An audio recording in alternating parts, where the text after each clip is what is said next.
Aloha, happy Aloha Friday. Welcome to Paul Booth's Movie Talk. It's Friday, September 5th. Today, as you can see behind me, we're going to be talking about Robin Williams. I'm going to do this in two parts. I apologize because this is the third time now the phone keeps ringing. So something tells me I need to break it into two parts. So I will do part one, record part two, and put it right up. So make sure to tune in for part two. Very sad. I'm very passionate to do this, but it's sad to be thinking of Robin Williams in the past tense. Wonderful comedian, whether you liked him as Popeye, or you liked him in Dead Poet Society, or you liked him in his newer movies, World's Greatest Dad, License to Wed, if you were a Jumanji fan for nostalgia purposes, or because you have children. Good Will Hunting, obviously his Oscar-winning performance. He brought joy to the world. And I guess that's something we can all hope for. So I wanna preface this with saying, anybody out there judging his suicide or his substance abuse or whatever, just really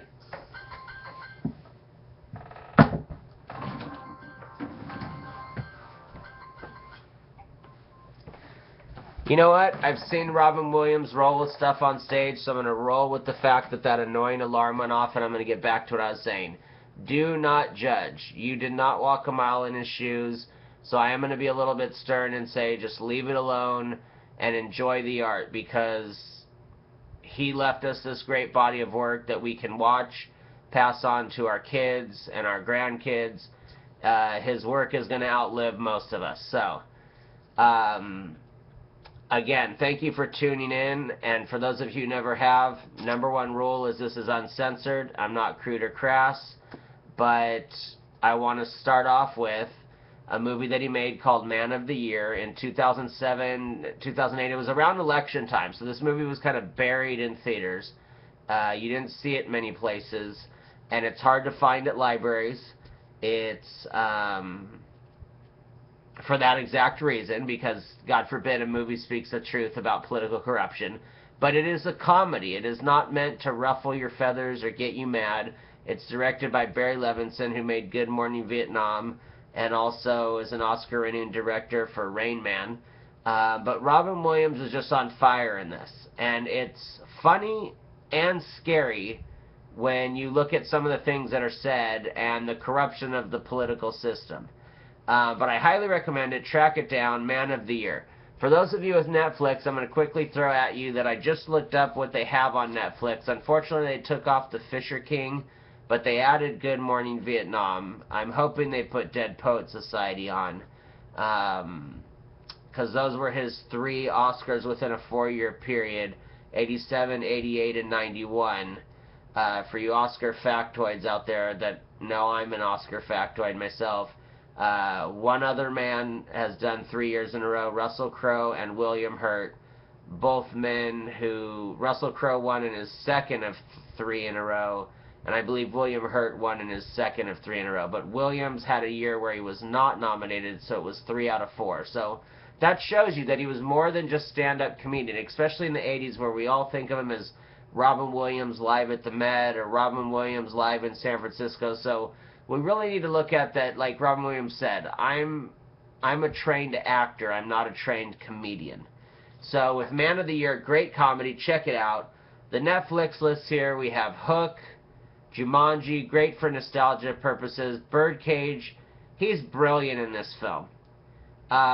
If there's anyone out there that has judgments about watching a movie about gay guys or whatever,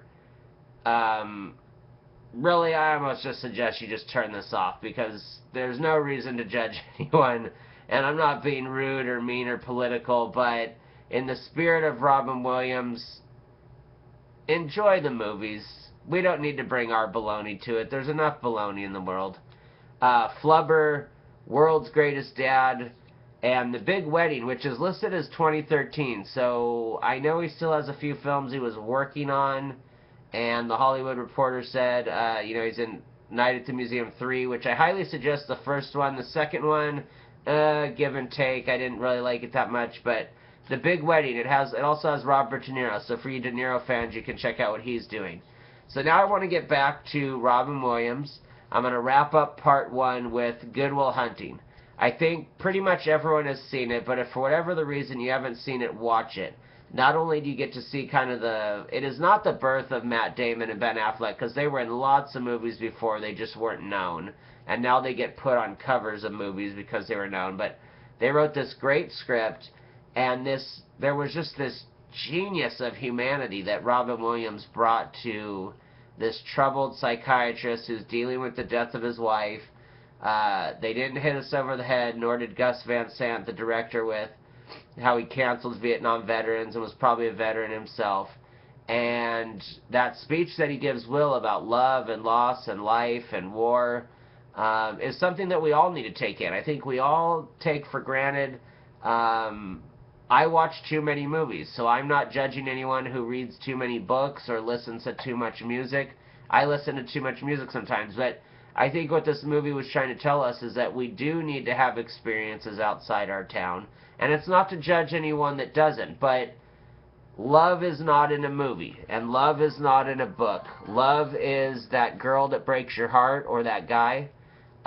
Death is losing your grandma. It's not reading or seeing a movie about it. So check out Good Will Hunting. Again, I apologize for these interruptions, but of all the stand-up acts I've seen Robin Williams do, he had plenty of flubs, and I think just to keep in his spirit, I would roll with that. So thank you. I hope you've enjoyed this part 1.